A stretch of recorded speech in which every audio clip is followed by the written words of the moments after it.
Today, we're gonna start the first of a series of videos over leadership.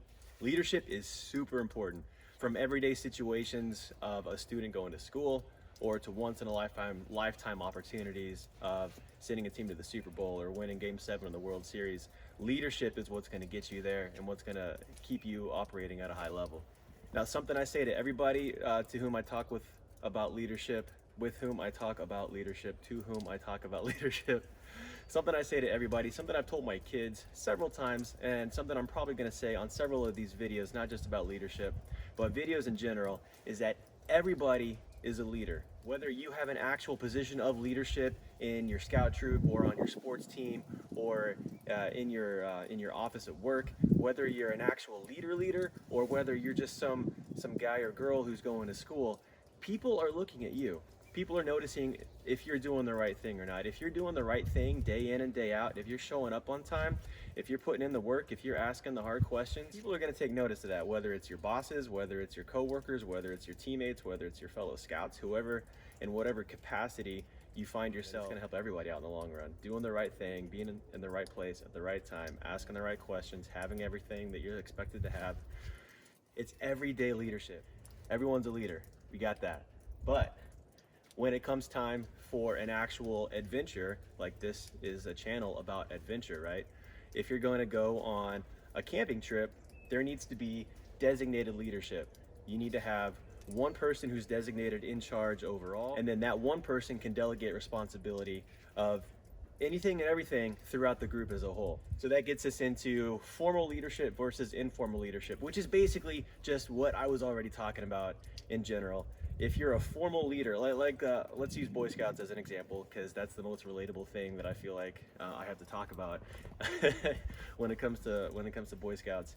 You've got the Scoutmasters, you've got the Scoutmaster, you've got the assistant Scoutmasters. Those are the adults, and then you've got the boys themselves. You've got the senior patrol leader, you've got the other patrol leaders, you've got the quartermaster, you've got the historian, you've got all kinds of other billets and positions of leadership within the troop. So those are examples of formal leadership. And again, this doesn't have to be Boy Scouts. You know, you can be a team captain on the baseball team. You can be head of HR at your office. You know, those are examples of formal leadership. Now, you've also got informal leadership, which is, we're going on a trip, and if something goes down, it's sort of agreed upon that Joe is going to take care of this, or that Sally is going to take care of that. It's something that is understood and will not be questioned at the time of, you know, whatever the situation is. So like, if we come across a medical situation, I might be the leader overall of the group as a whole, but I know my friend Tom over here, he's an actual nurse, or he's a corpsman in the Navy Reserves, or he used to be a medic in the Army, something like that. So if there's a medical issue, I will defer to my buddy Tom. So again, whether it's a formal thing or an informal thing, everybody can be a leader, but there needs to be an agreed upon leader. You might be looked upon as a leader and not even realize it. Other people around you may have taken notice, and they're going to be watching you. This actually happened to me a few years ago. I was at Special Forces selection. I came to find out later that some of the other soldiers, especially the younger guys, were looking to me as an example of what to do, where to be, how to act. I didn't even realize it. I thought I was just going through the motions with everybody else. But there's a process at the end of the course called peer evals, where you get a list of everybody that you went through the course with, and you rank the top few guys and you rank the bottom guys, and you give a reason why. So totally unbeknownst to me at the time, several of my fellow soldiers peered me at or close to the top, and they said this guy was just always on top of it. He always knew what he was doing. We were always looking to him for guidance. So again, I had no idea. That was just it. That was just the situation at the time. So, you know, keep stuff like that in mind. You can be doing the right thing. Nobody will tell you, but they're noticing. Okay, and so this is, you know, like I said, this is only the first video that we're gonna do on leadership. So we're just gonna touch the surface here, but there are 4 basic styles of leadership. First, you got the director. The director, that's typically what people think of as a micromanager. And typically the micromanager has a negative connotation to it. And for good reason a lot of the times. If you've got good subordinates who know what they're doing, they don't need to be micromanaged. And you might have somebody in leadership. I've had lots of leaders, especially in the military, who were micromanagers, and they were resented for it, and we were so happy when they moved on to different units. But sometimes being a director is absolutely necessary.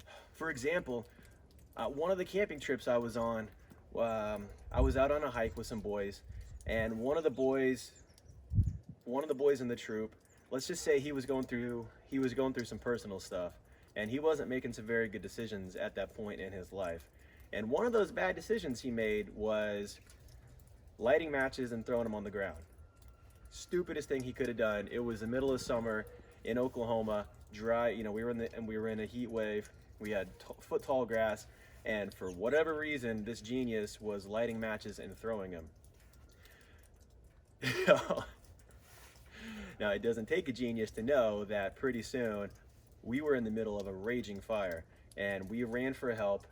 And so, long story short, we got the fire out, but our Scoutmaster at the time, who up until that time, he had just been kind of a normal guy. He had been letting us make our decisions, make our mistakes, do good, do bad on our own. But at that time, he turned into a director real quick.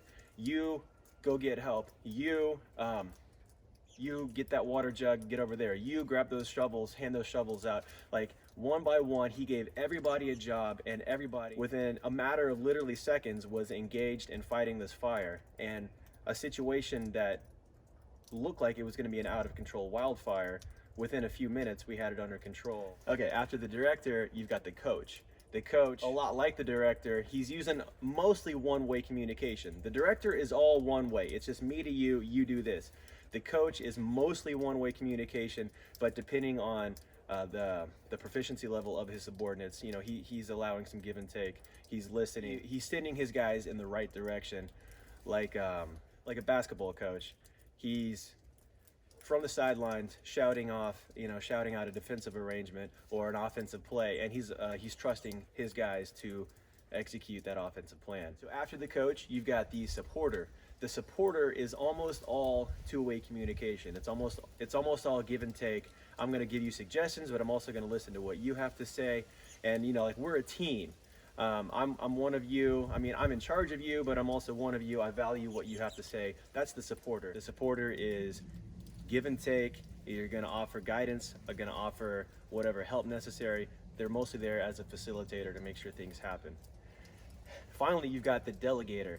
The delegator has the utmost trust and confidence in his or her subordinates and knows that they can just be left to go and do what they need to do, and the leader is just there in case something goes wrong or some big decision needs to be made. So going back to the Boy Scouts example, I was thinking Friday nights on a camping trip were always pretty hectic because, so it's Friday, so you got to wait for boys to get out of school 9 months out of the year, and then got to give them a chance to get home, get changed, grab their stuff. So we're not meeting at, we met at a church, so we weren't going to meet at the church until later in the evening anyway, and then you got to give them 30 minutes to an hour for everybody to load up, pack the trailer, say bye to their families, do whatever they have to do. And then we typically had to drive for 2 or 3 hours to get to where we're camping. So almost always it was after dark by the time we got to where we were going. And then the Scoutmaster and the scouts and leadership positions, you've got a whole troop full of adolescent boys who were in need of guidance, because you got to get tents set up, you got to get kitchen set up, you got to get tarps set up, you got to get maybe fires going. If it's cold, you got to make sure everybody's staying warm. You got to, all these things have to happen, and it's already dark. So you could have one patrol that mostly has new boys, or who has boys who aren't as trustworthy. Hate to say it, but it happens. So in that context, a Scoutmaster might need to be more of a director. Like, you go set that tent up right there. You set this tent up right there. You get the chuck box set up. You get the tarp going. You go start working on a fire. So on the other end of that spectrum, the Scoutmaster might have a whole troop, or at least a few patrols, who they know what they're doing. They've got their stuff together. They're older. They're more mature.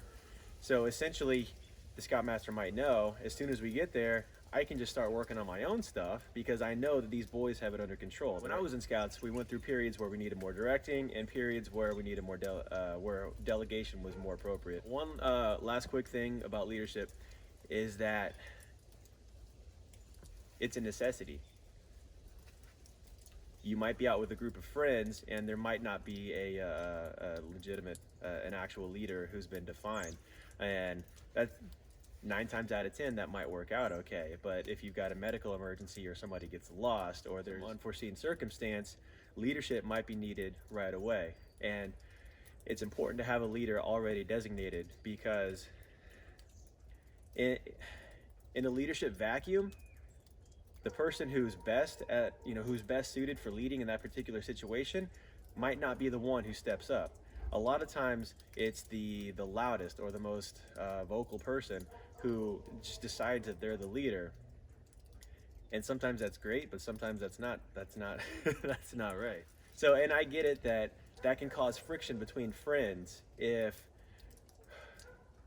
you're out with a good friend and you don't want to necessarily feel like you are over your friend because you're the leader, or you don't want them to feel like they're below you because you're the leader. And there's ways to get around that. You can have, well, I'm in charge of the transportation and the food, and you're in charge of the overall route planning and any medical emergency, stuff like that. You can always delegate or decide who's in charge of what. Or if necessary, you can have like a rotating thing where I'm in charge of this trip and you're in charge of that trip and she's in charge of this trip, and just as you go, you can always, you can rotate who is in charge. Because leadership, it's very much, you can be born a great leader, but leadership is also something that develops with time and experience. That's something that I really liked about going from Cub Scouts into Boy Scouts and then growing up and going into the military, was that in Cub Scouts, there were no leaders who were scouts. It was all parents who were in charge. And then as you got to Boy Scouts, when I was 10, I transitioned from Cub Scouts into Boy Scouts, and suddenly my friends and I found ourselves in leadership positions, and it's a great overall experience for a young 10, 12, 14, 16-year-old boy or girl to find themselves suddenly with responsibility. It's something that they may have never experienced before, and realizing that, oh man, it's on me to make sure this happens. It's on me to make sure we have food for this trip, or it's on me to make sure that the trailer is properly packed and all our 5-gallon water jugs are full. Because if we go out there and we run out of water Saturday morning, trip's over. Okay, so that's gonna wrap it up for this first video on leadership. The wind is starting to pick up and it's blowing my my dry erase board over. We weren't.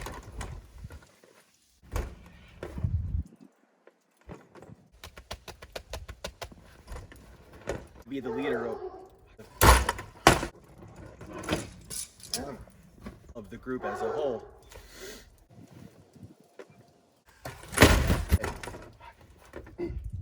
And I'm getting cold anyway, so we'll talk more about leadership later. The snow is giving kids lots of opportunities to play outside, including sledding down the hill at Douglas Park.